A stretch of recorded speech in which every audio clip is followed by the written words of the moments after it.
This is Dan Schneider. On this Dan Schneider video interview, I have another of my shows on the lives and ideas of great philosophers. Malachi Hacohen and Barry McMullen are my guests, and we will begin the conversation in a moment.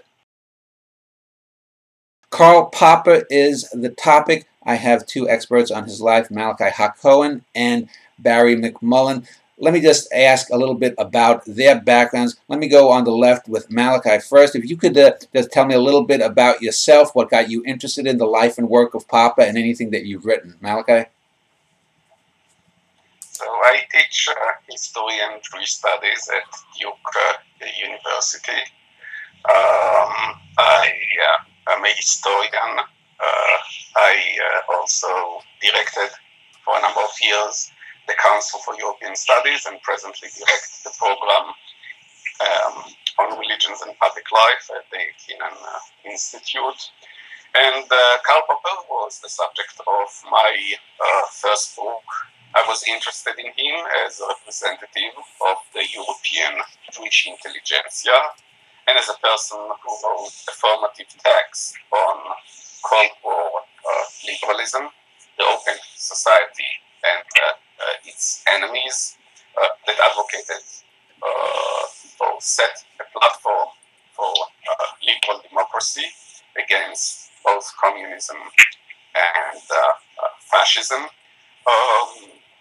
As my interest in Popper developed, I noticed that scholarship did not recognize his character as a Viennese intellectual, and that piqued my historical curiosity, and so I went into Interwar Vienna in order to find out about the intellectual origins of Karl Popper's revolutionary view of science, which has become foundational for 20th century philosophy of science. I've also been interested in Popper as a critique of modern nationalism, and there I must say that he saw more deeply than I did when I wrote my first book. And while my interests in the last decade have shifted away from the philosophy of science and from Popper to more comprehensive concern with European Jewish history, and especially with modernity and pre-modernity in Jewish life, which includes an interest in rabbinic Judaism and its possibilities in modernity. While my interests have shifted away from Popper and the philosophy of science, he continues to inform my engagement with Central European history, and I continue to be astonished on how deeply he saw, even when he knew, even when he did not know as much as I know on the subject. Barry McMullen is not a philosopher, I believe, but he is involved with the Karl Popper web online. Barry, if you could just give a minute or two's background about yourself and what attracts you to Popper and how the website was developed. Okay, thanks, Dan. Yes, well, I'm an engineer, originally an electrical engineer. I worked in industry for early in my career, but then I went into academia, now a professor in Dublin City University in Ireland. And I came to Karl Popper's philosophy, like many people from an applied or scientific background, through his treatment of the philosophy of science. I was working my research was in the area of robotics and artificial intelligence, and there are questions that seem like they should be simple, straightforward questions that philosophy would have ready answers for, to do with how we know what we know and how we learn things and how we get to know more and how we're sure of what we know and these kind of things. And coming to it from a technical background, I slowly but surely figured out that the philosophers didn't actually have this all worked out. And I came to the philosophy of Karl Popper. I was working on evolutionary approaches to these ideas, and of course it turned out that the synthesis of Popper's work on knowledge was really ultimately the application of evolutionary ideas, Darwinian evolutionary ideas, in a very comprehensive and systematic way, but has since come to be called evolutionary epistemology. So I actually tried to apply that in technical ways in my own work, in building artificial agent software systems that can learn about the world around them and develop in an evolutionary way. So that's my interest in Popper and how I came to it. The Karl Popper Web, I met up with Dr. Ray Percival, an English philosopher who did a lot of work on Karl Popper. He was interested in the mid-1990s, not long after Popper passed away. And so he was interested in applying this newly emerging technology of the internet to promote and develop and support discussion. So I supported Ray and still support Ray in a technical way in what's called Karl Popper Web, which is tkpw.net. And there's a variety of resources and ongoing discussions, and Ray is still very much involved in that, more so than I am on a day-to-day basis. So that's me. Okay, well, for those people who are not familiar with Popper, let me just do an overview of his ideas. It seems to me that Popper is more well-known not for a bunch of apothegms or philosophical dilemmas on the ethical, moral front, but how, as I think Barry said, how we know what we know, the methods of how we know, induction versus deduction, falsifiability of information, and things like, famously, he was not too high on the Copenhagen interpretation of wave function collapse, meaning that if we don't see something, how can we know it? Let me just throw this out. I'll go to Malachi first. Is that a fair assessment that Popper was more interested in how we know really than what we know? Oh, absolutely. That's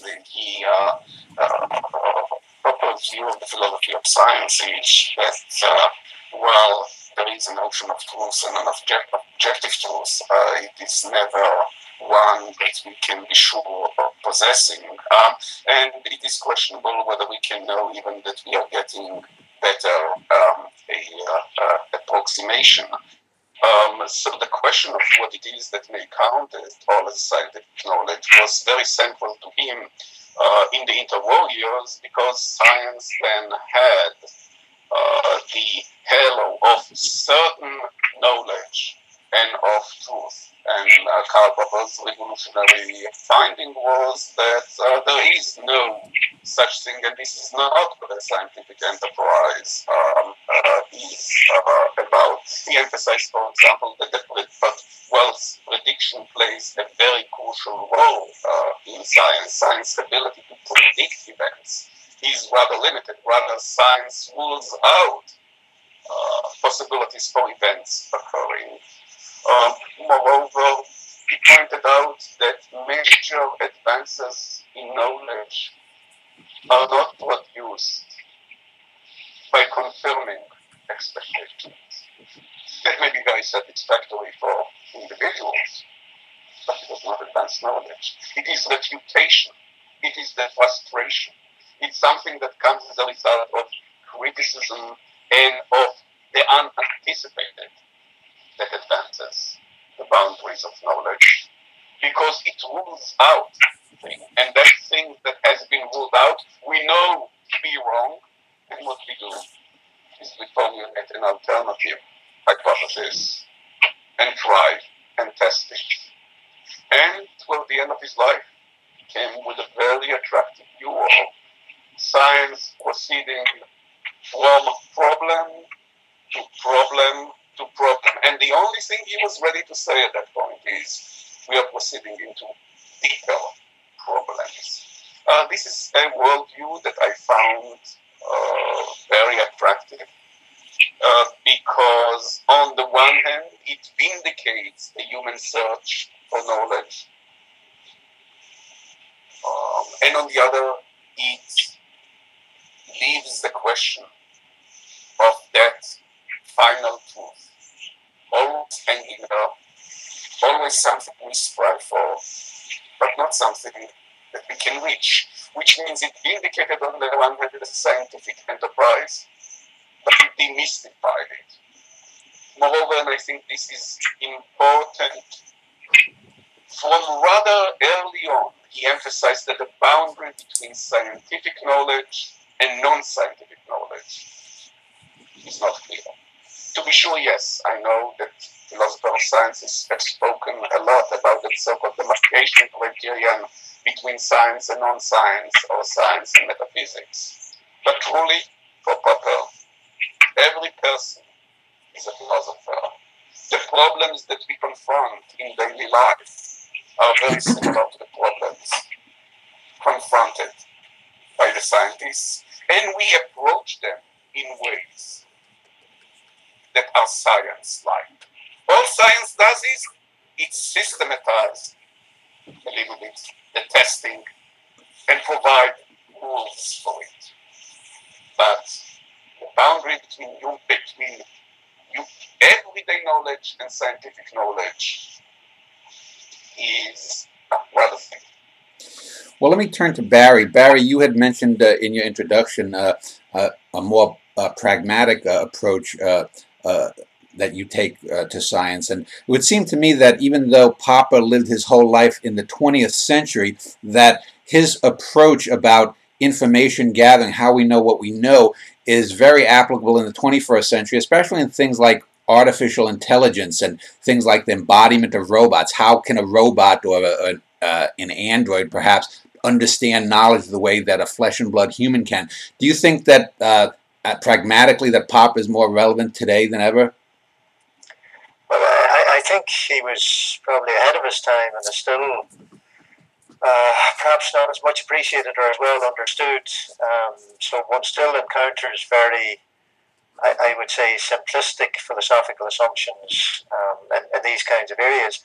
But it's interesting and it's relevant to what you're commenting on there, that Popper has always had a certain popularity and following among practical applied scientists and to some extent engineers, quite separately from his reputation among philosophers. And I think it's interesting that scientists and engineers have found something that resonates with them in Popper's account, and particularly speaking as an engineer, our constant experience, our lived experience of our professional work is constantly trying things, failing, trying again. We know that we don't have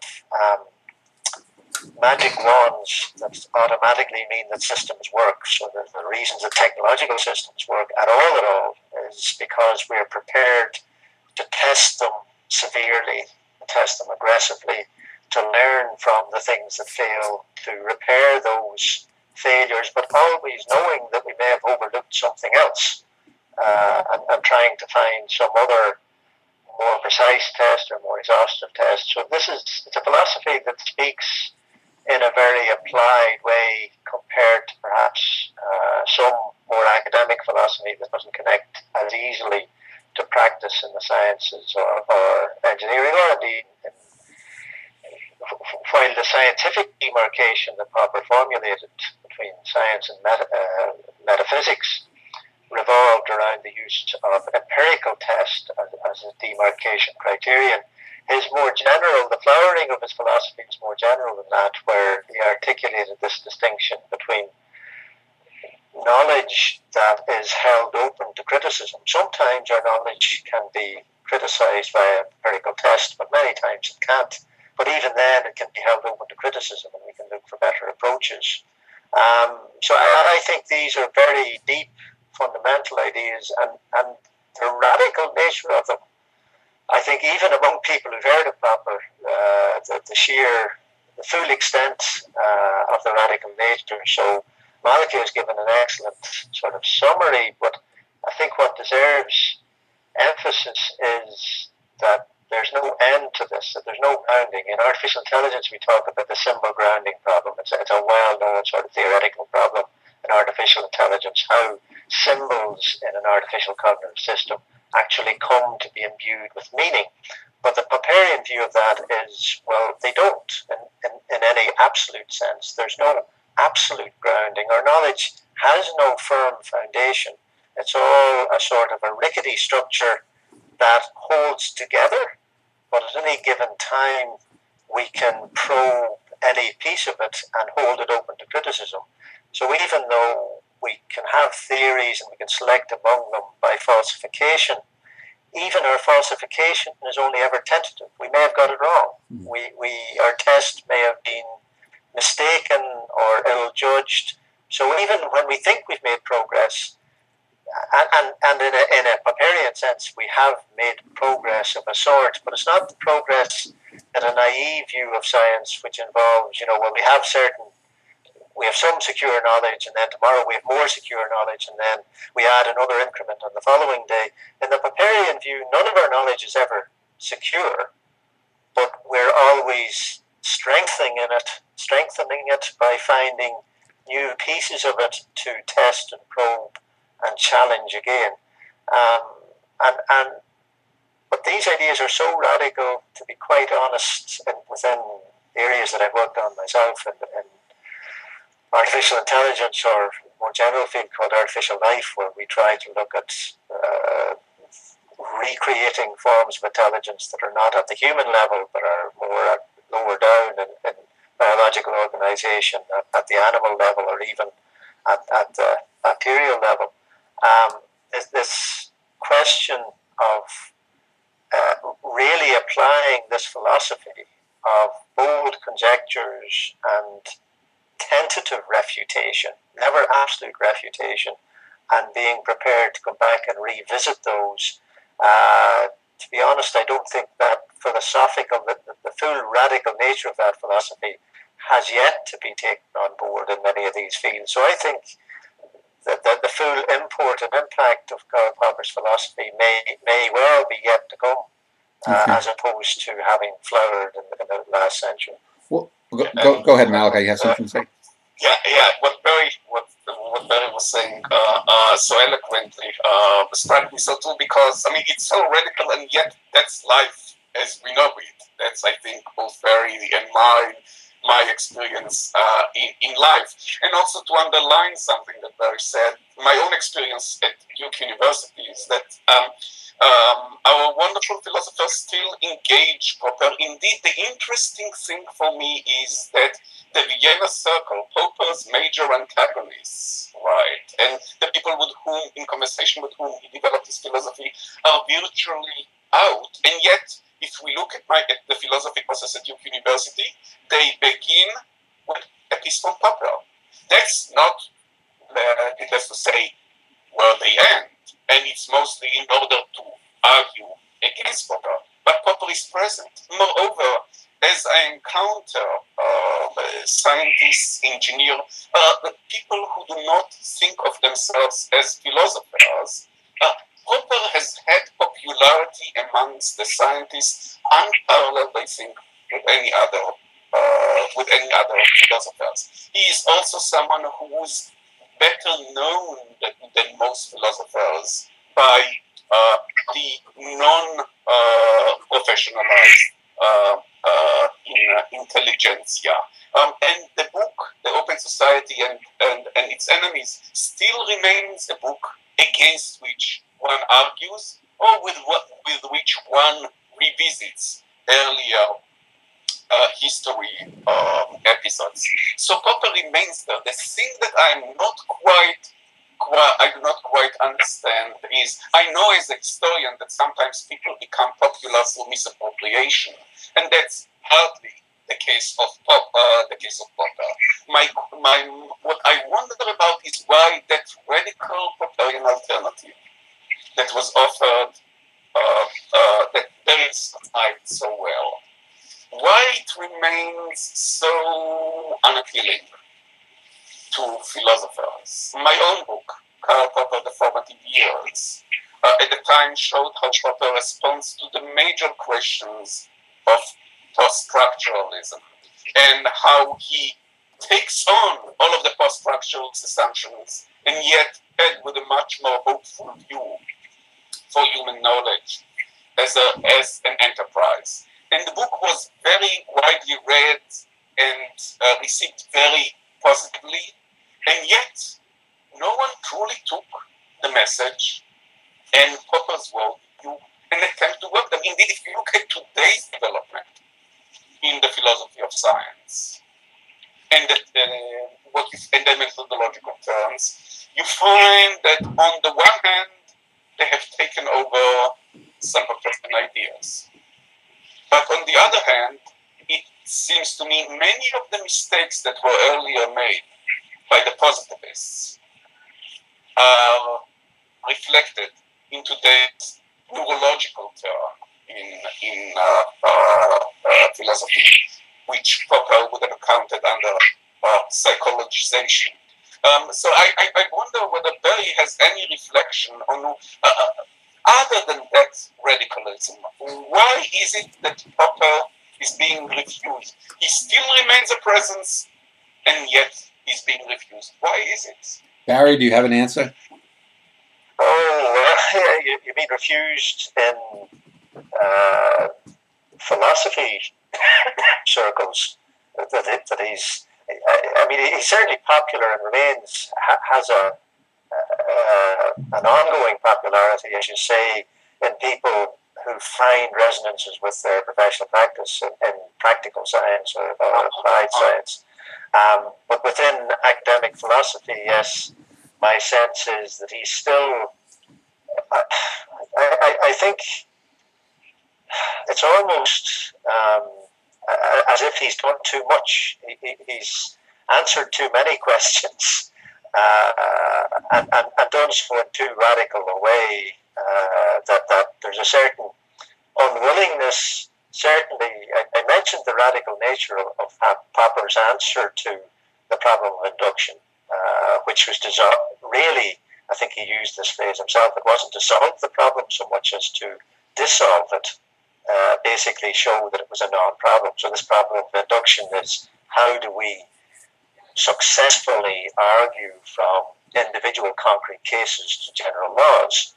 And this is a classics problem in philosophy, and Hume had already characterized how it seemed that it was unsoluble.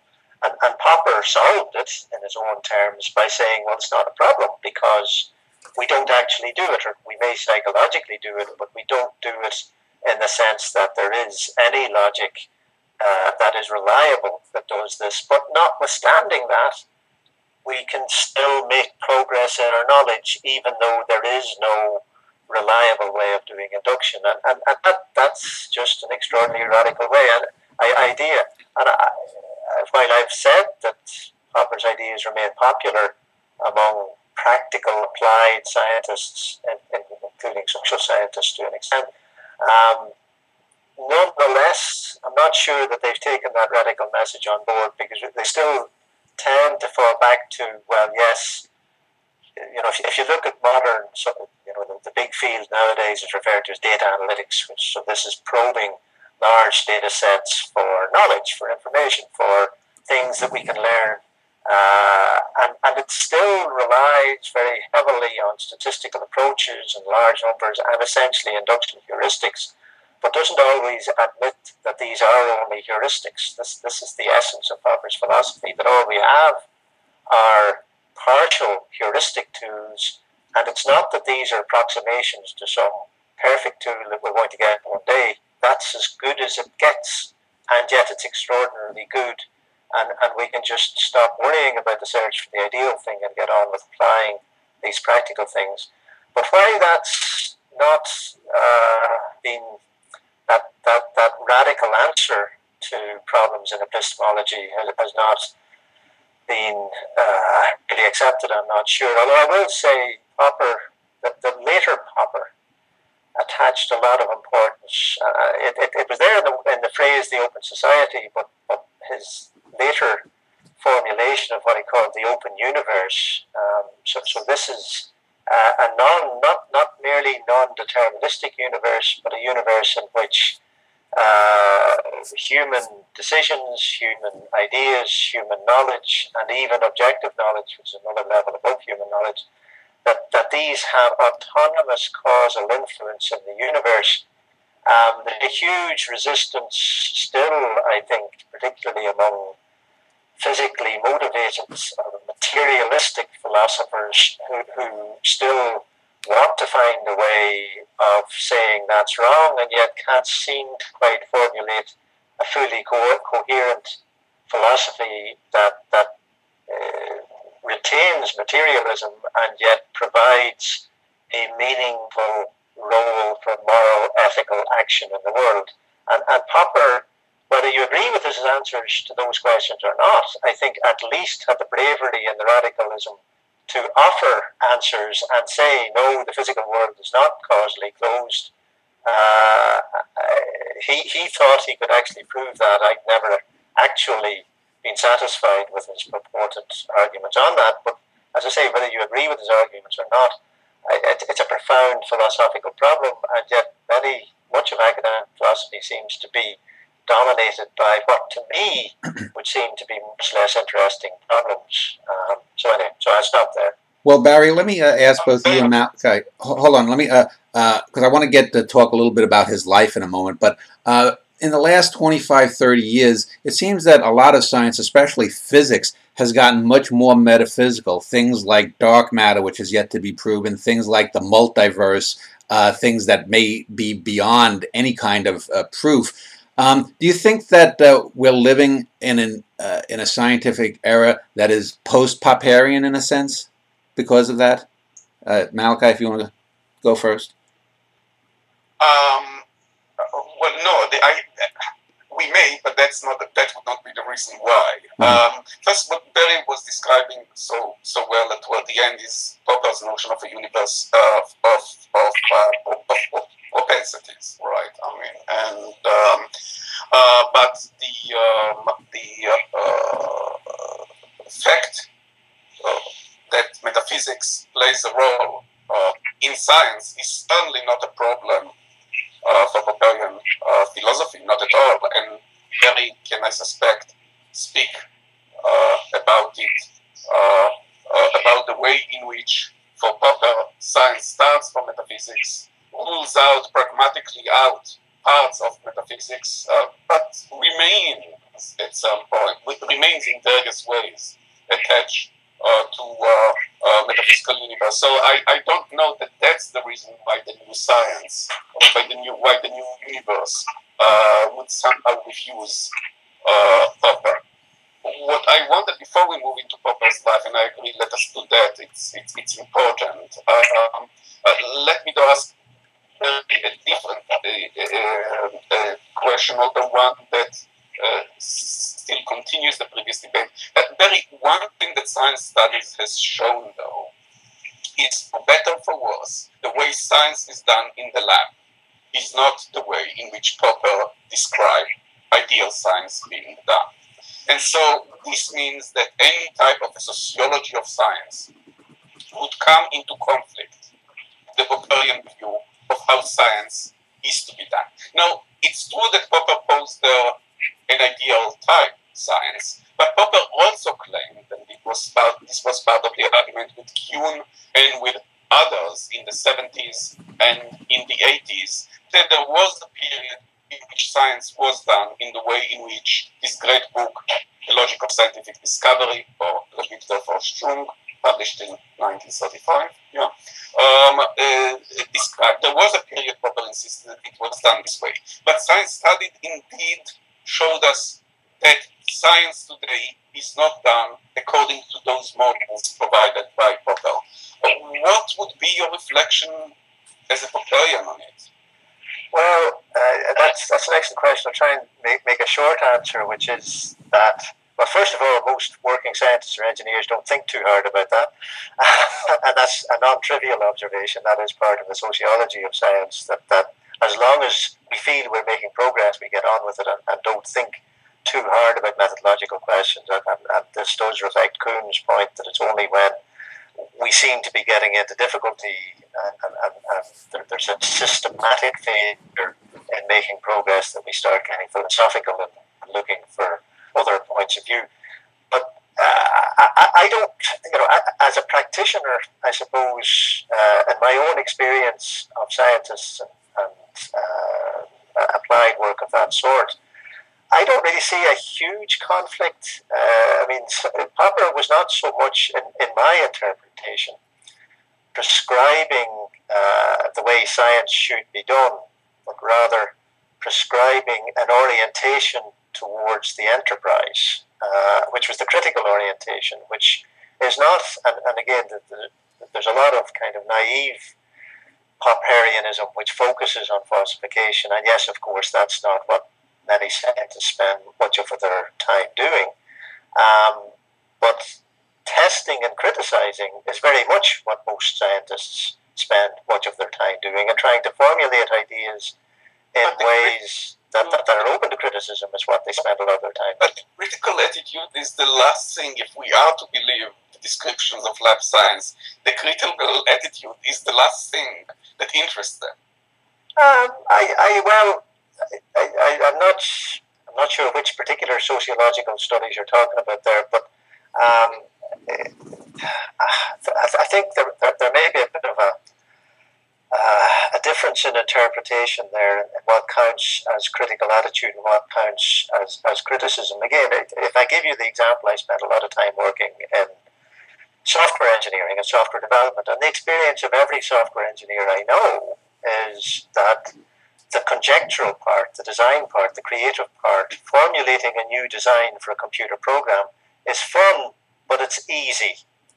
The hard bit is the fact that the darn thing never does what you thought it was going to do based on your imperfect knowledge. And then the only way of fixing it, of debugging it, is to formulate progressively more sensitive, more nuanced tests or criticisms to figure out or localize or discriminate between auxiliary hypotheses about why it's not doing what you thought it was going to do.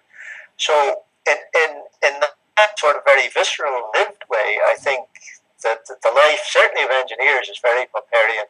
For pure scientists, it's a little bit different, but still, they spend a lot of their time playing with new ideas on the creative conjectural side, but they spend an awful lot of their time fine-tuning their instrumental approaches, trying to understand why their instruments are not behaving the way they did, or trying to turn them to new instrumental purposes. That interaction between technology and science is very deep. Sometimes technology in the lead, sometimes science in the lead.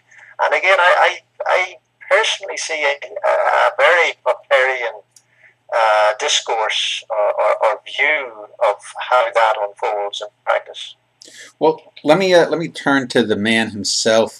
Popper was born in the early 20th century to ethnic Viennese Jews who had converted to Lutheranism, I think a generation or so before. When we think of Vienna at the turn of the 20th century, we think of it as a hotbed of arts and philosophy and science and music and all that.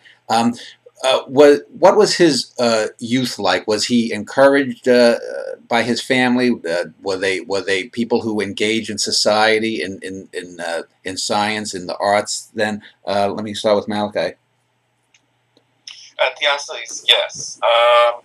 And it is nice that you presented the arts and letters as the picture of Fin de siècle Vienna, but Fin de siècle Vienna was also a hotbed of very innovative science and of philosophy of science thinking.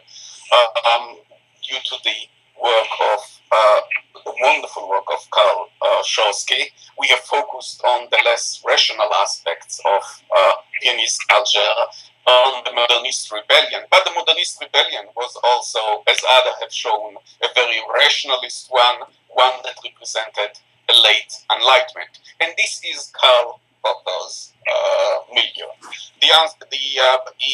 He was familiar with progressive Vienna, with project of social education, with the project of the most advanced philosophies of science at the time, with project of social engineering.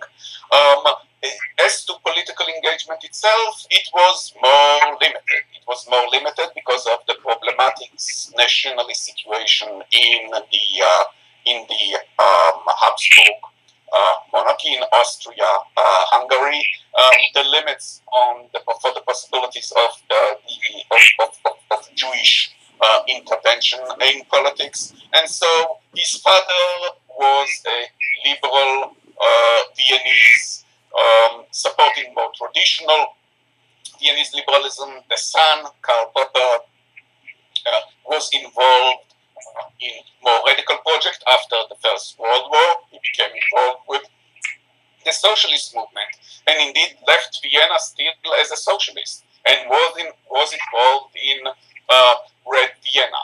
But to answer your question, he was certainly encouraged by a most intellectualist household, most cultured household, and a very stimulating environment. An environment that included many of the innovative aspects of modernist culture in the arts and in the letters, but also in terms of the philosophy of science. And throughout his life, his responses were to reformulate the questions and find better answers to issues that came out of fin de siècle Vienna, both intellectual issues and political issues. He was critical of them, but this was the milieu that he engaged in order to find his novel answers. Barry, do you have a comment on Popper's youth?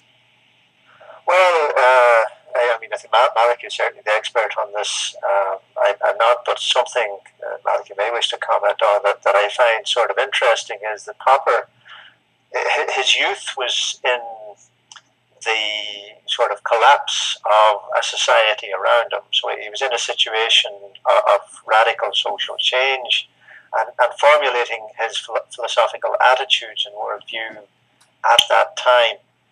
One might argue that after a period of extraordinary global stability in the second half of the 20th century, now in the 21st century, we're facing times of much more radical disruption for political and economic and resource reasons and all of those things. So I wonder that experience of living through essentially the decline of an empire or the fragmentation of an empire, are there particular lessons that Popper may have had from that experience that we will want to relearn from or revisit in the sort of world we're all collectively experiencing now?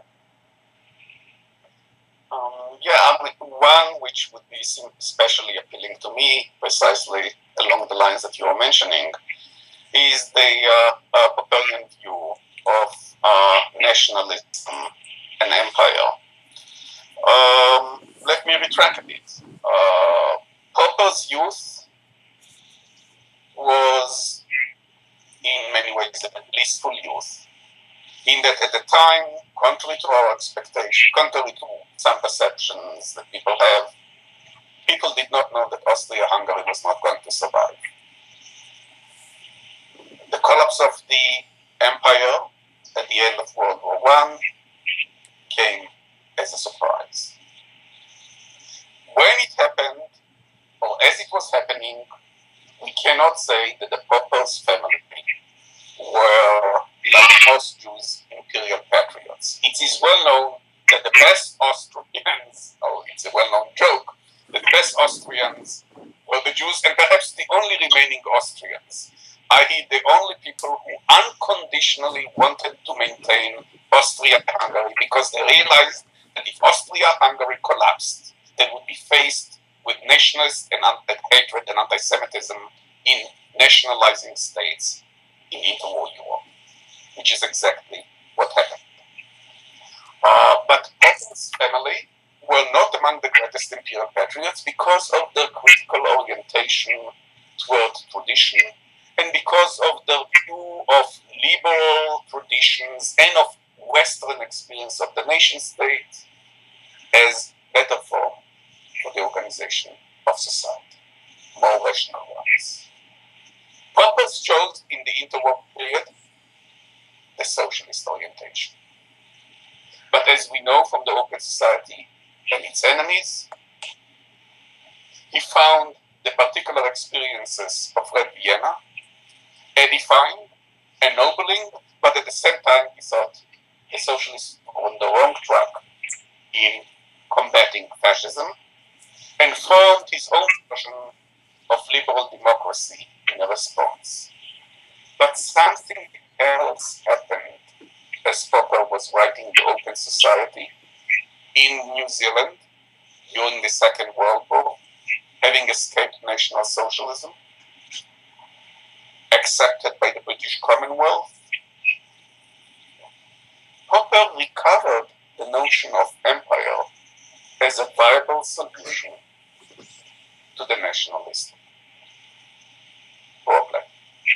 Popper in 1942-1943 is one of the last presentations of the liberal imperial ideal as the possibility for the organization of political life, of the pluralist, multi-ethnic empire, as being superior to the nationalizing state as a solution to the political problem. Indeed, Popper defined the modern nation state as a figment of the imagination. No such thing as nation has ever existed, he claimed. Politics was a matter of a particular system of laws in a particular territory. Anything beyond that, any notion about ethnicity, common ethnicity of the population, common culture, that was entirely superfluous to Popper, a figment of the imagination. When I wrote my book, I thought that Popper was, I did not find Popper's view compelling. But I must concede today that Popper saw much more deeply than I did. Because now a generation of post-nationalist historians have come with precisely Popper's type of deconstruction of national identities, born of the idea of the nation state, and has rediscovered pluralist empires as the more normal way of organizing human life. So not only in the philosophy of science, but also in terms of political philosophy and in terms of his theories of nationalism, Popper was way ahead of his time. And when I think right now about his vision of the Commonwealth, or his vision of Austria, Hungary, as a better mode, or as structures from which we can learn about how we manage our political life, I must say that I remain a Popperian in this sense. Well, we only have about 10 or 12 minutes to go because, Malachi, you said you have to go. So I want to just pick up on one point you made. I want to talk a moment about Thomas Kuhn and then give you closing remarks. I just wanted to ask, Malachi, since you anticipated my asking about socialism, did Popper reject Marxism as sort of pseudo-scientific mumbo-jumbo? Was that the major reason he felt that socialism was, not a good thing? That's much too harsh. The engagement with Marx in the Open Society is a critical but sympathetic one, and a very, very serious one. Just as with psychoanalysis, Popper thought that Marx and Freud both saw things very deeply and often were right in many of their observations. What he actually rejected is precisely, as you call it, the scientific pretensions that they had. Or they claim that they had the ability to construct a scientific theory of history, or in this case of the human mind, to make those predictions about what's coming. That is the way in which they immunize their system, he thought, to criticism. And that is something for which he knew he should not blame necessarily Marx himself, but Marx's disciples turned his insights into a closed ideology. So it was the insights, Marx and Freud's insights, were appreciated. It's the type of ideological closure that was put on them that he thought was disastrous, and that he blamed for what? For the failure to combat fascism. Socialism failed to combat fascism. this was Popper major complaints. And that's why, according to Popper, we need to do better.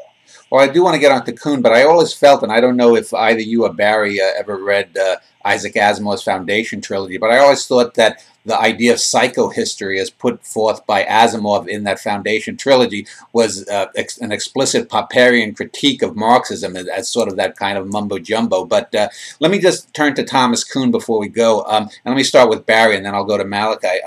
I think it was Malachi who had mentioned Kuhn, and what was the basic fundamental difference between their approaches to the way science progresses? Because they were, as Malachi I think mentioned in the 70s, they were in two camps.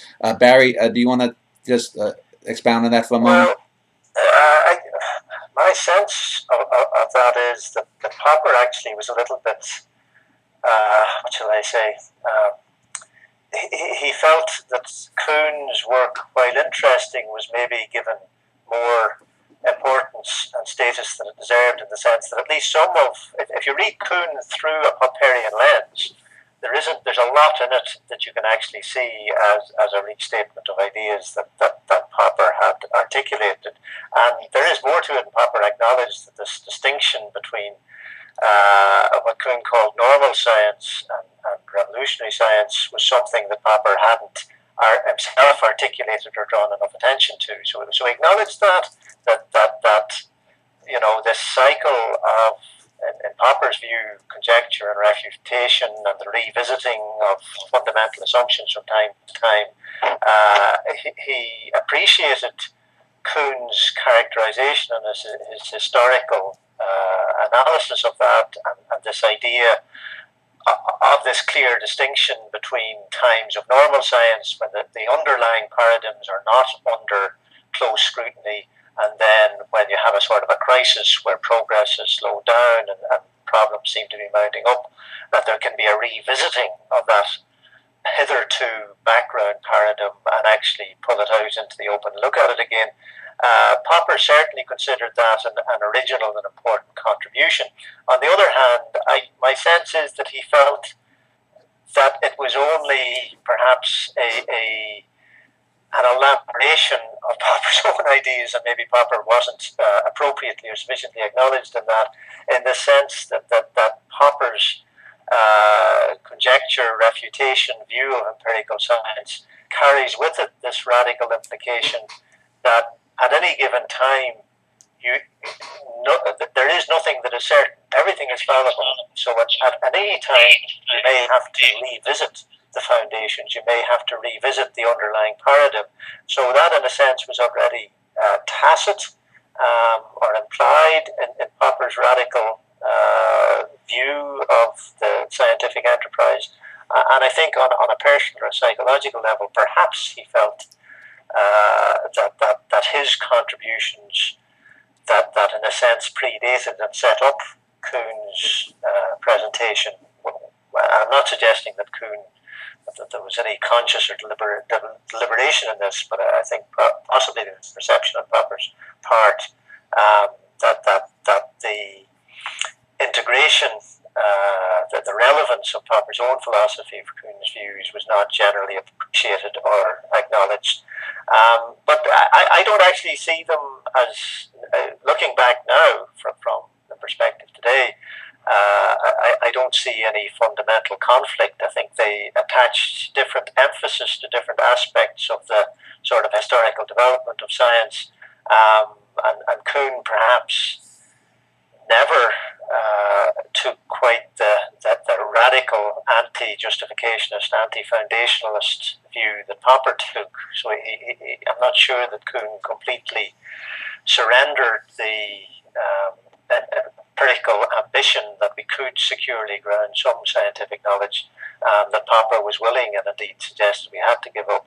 So that I think there's still, you'll find a tension in the practice of modern science still between those two interpretations. But I don't actually see there's a fundamental conflict between them. But Malachi might have a different view. Malachi, what is your view? I mostly agree with what Barry said, and especially I recall a letter, I think it was from Hayek, when Kuhn described structure of scientific revolution was published, and I believe, it may have been a higher quote to Popper. Well, a guy came out and he's actually reciting some of your ideas, familiar to me from your work. So Barry is absolutely right that there was clearly a certain similar orientation going on there, and we know that Kuhn also attended Popper's lectures at Harvard. I believe it was around 1950. Please, I'm not sure about the date, but there was an earlier occasion for Kuhn to become familiar also with the Popperian assumptions, which he took, of course, in a very different direction. But there is also in the Popperian response to Kuhn saying that the phenomenon of normal science I really did not see before, and I don't care for it. That is, that Kuhn did expose a certain part of scientific practice or science as it's being made that was not before known to Popper, and that Popper felt represented a challenge to his view. And this returns us to the question that I presented to you earlier. In fact, when you ask people from science studies, they say that the way in which Kuhn describes science working is also not correct. I have a friend historian who wrote about chemistry in the 18th century, and she showed that at the time of paradigmatic exchange, both sides perfectly understood each other, that there was no incommensurability of paradigm.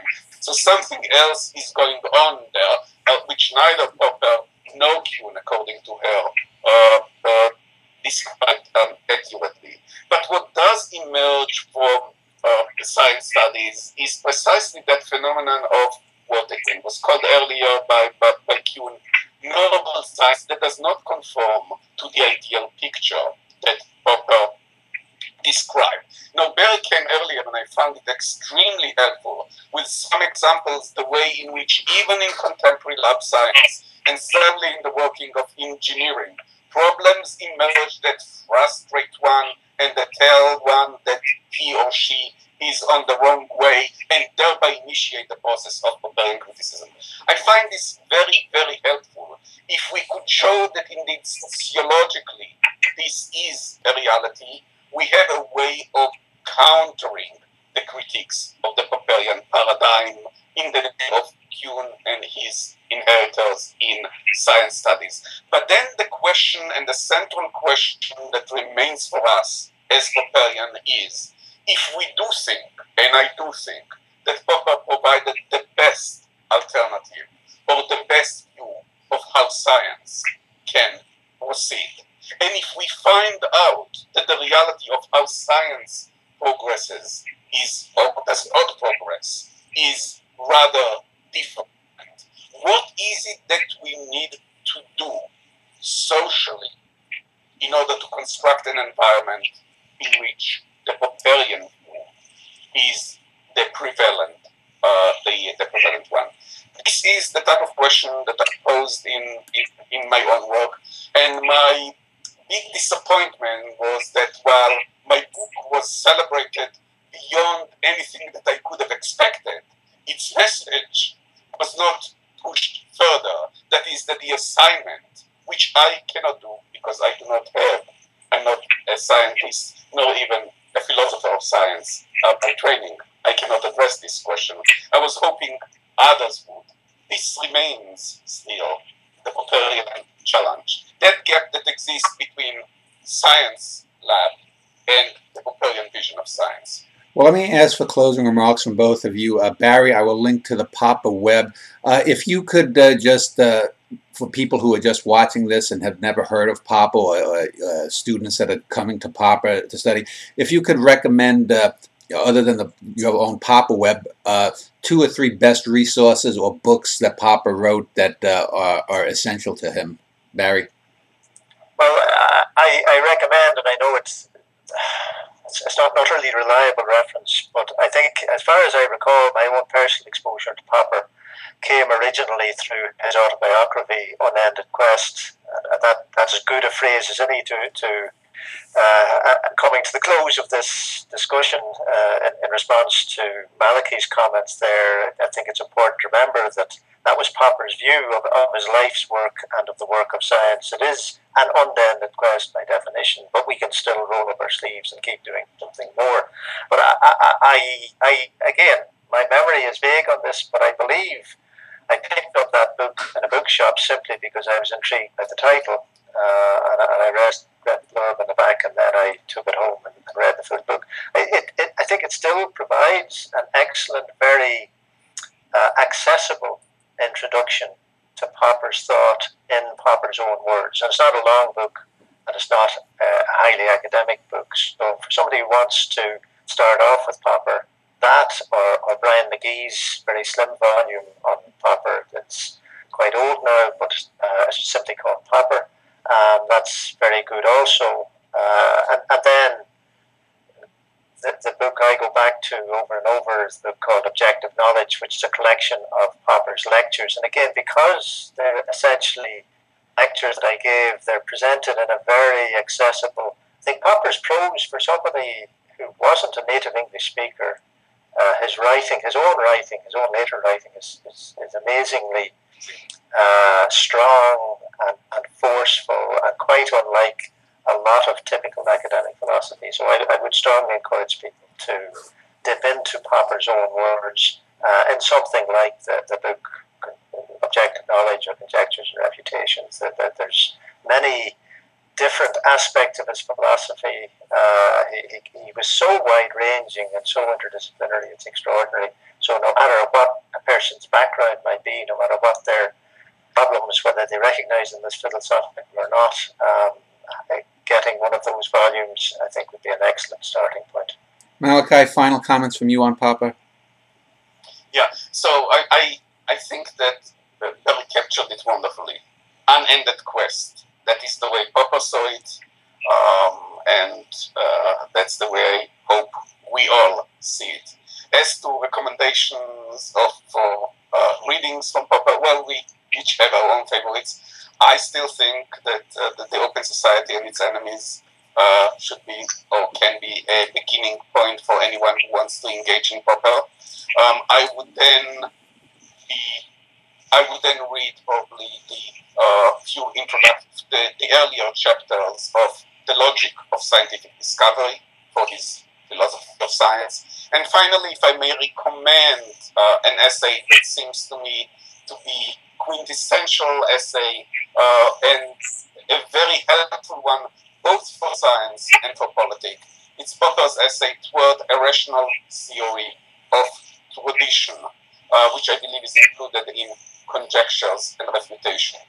It's something that continues to guide both my own relationship to tradition, especially to Jewish traditions, and continue to guide my own historical practice. It's a beautiful essay. I hope people read it. Well, I want to thank both of you for your comments. I will link, as I said, to your web pages as well as to the Karl Popper web. And thank you for spending Sunday morning talking about him. Thank you very much.